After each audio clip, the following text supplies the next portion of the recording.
अथ शिवताण्डवस्तत्र जटाटवीगलज्वलप्रवाहपावितस्थले गले व्योलम्बितं भुजङ्गतुङ्गमालिकाम्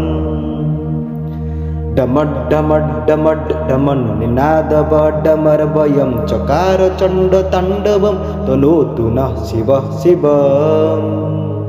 जटाकटाह सम्भ्रम भ्रमन्निलिम्पनिर्झरी विलोलवीचिवल्लरी विराजमानमूर्धनि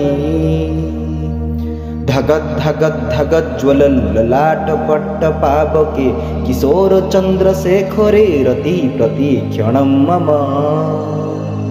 धराधरेन्द्रनन्दिनी विलासबन्धुबन्धुर स्फुरद्दिगन्तसन्तति प्रमोदमानमानसे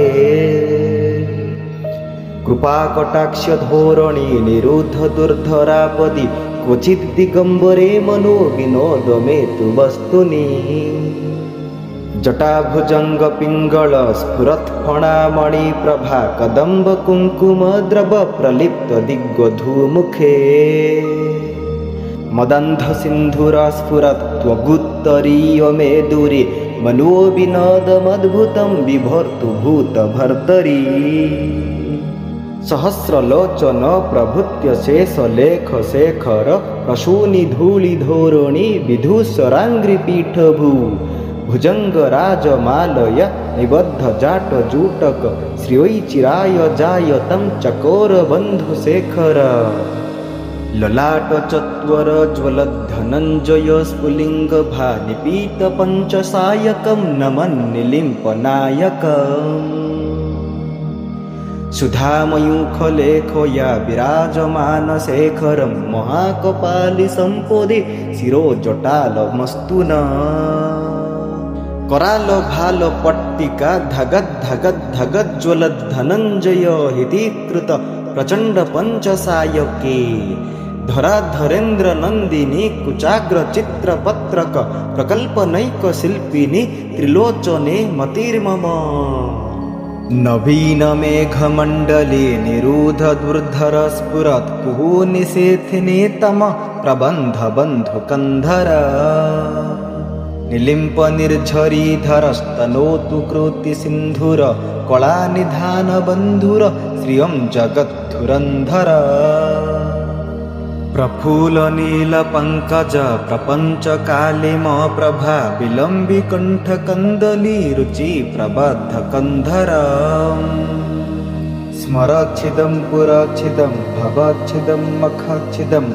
गजच्छिदन्धकच्छिदं तमन्तकच्छिदं भजे अखर्व सर्वमङ्गला कला कदम्ब मञ्जरी रसप्रवाह माधुरी विजृम्भणा मधुव्रतं स्मरान्तकं पुरान्तकं भवान्तकं मखान्तकं गजान्तकन्धकन्तकं तमन्तकन्तकं भजे जयत्वदभ्रविभ्रम भ्रमद्भुजङ्गमश्वस ध्वनिर्गमत्क्रमस्फुरत् करालभालहव्यवा